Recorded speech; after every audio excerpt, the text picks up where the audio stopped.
আমন্ত্রণ সংবাদ এক নজরে, সঙ্গে আছি মোহাম্মদ ওয়ালিউল্লাহ।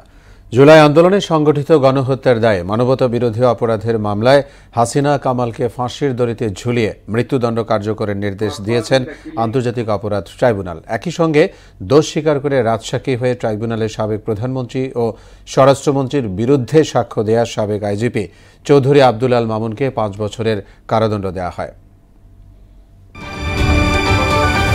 রায়কে স্বাগত জানিয়েছে শহীদ পরিবার সহ সর্বস্তরের মানুষ, তবে তা কার্যকরে বাধা মোকাবেলার প্রত্যাশা তাদের।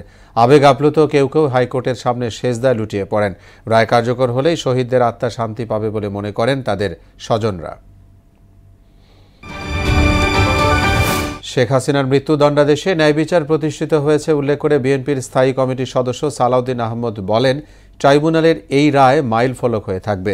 এদিকে রায়ের মাধ্যমে 18 কোটি মানুষের আকাঙ্ক্ষা পূরণ হয়েছে বলে জানান জামাত নেতা মিয়া গোলাম পরোয়ার। আর শেখ হাসিনার মৃত্যুদণ্ড দ্রুত কার্যকরে সরকারের প্রতি আহ্বান জানিয়েছেন এনসিপি নেতা আখতার হোসেন। গণহত্যার দায়ে শেখ হাসিনার মামলার রায় ঘিরে রাজধানীতে তেমন কোনো প্রভাব পড়েনি। রাস্তায় ব্যক্তিগত গাড়ির সংখ্যা কম থাকলেও গণপরিবহনের কমতি ছিল না। মোড়ে মোড়ে চেকপোস্ট বসিয়ে তল্লাশি করে আইনশৃঙ্খলা বাহিনী। এদিকে ধানমন্ডি 32 নম্বরের বাড়ি ভাঙতে বিক্ষুব্ধ জনতা বুলডোজার দিয়ে নিয়ে এলে তাদের সঙ্গে আইনশৃঙ্খলা বাহিনীর সদস্যদের ধাওয়া পাল্টা ধাওয়া হয়।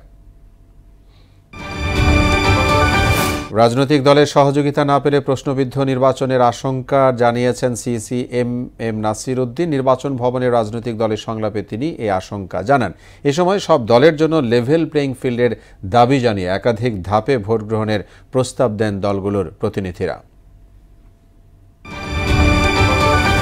চিকিৎসার জন্য গাজা ত্যাগে বিলম্ব হওয়ায় 900-র বেশি ফিলিস্তিনি মৃত্যুবরণ করেছেন। ইসরায়েলের কঠোর নিষেধাজ্ঞা ও চিকিৎসা অনুমতি না দেওয়ার ফলে এই পরিস্থিতি তৈরি হয়েছে। বিশ্ব স্বাস্থ্য সংস্থা WHO এর তথ্য অনুযায়ী প্রায় 16,500 রোগী এখনও চিকিৎসার জন্য গাজা থেকে বাইরে যাওয়ার অনুমতি অপেক্ষায় আছেন। এদের মধ্যে প্রায় 4,000 শিশু। এশিয়া কাপ রাইজিং স্টার্সে নিজেদের দ্বিতীয় ম্যাচে আজ আফগানিস্তানের মুখোমুখি হবে বাংলাদেশ এ দল। কাতারের দোহায় ম্যাচ শুরু রাত 8:30টায়। নিজেদের প্রথম ম্যাচে হংকংয়ের বিপক্ষে 8 উইকেটের দাপুটে জয় পায় বাংলাদেশ। এই জয়ে গ্রুপ এ এর পয়েন্ট টেবিলের শীর্ষে তো বটেই, একই সঙ্গে নেট রান রেটেও সবচেয়ে এগিয়ে আকবর আলীরা। এ ছিল সংবাদ এক নজরে। সবশেষ খবর সবার আগে জানতে মোহনার সাথেই থাকুন।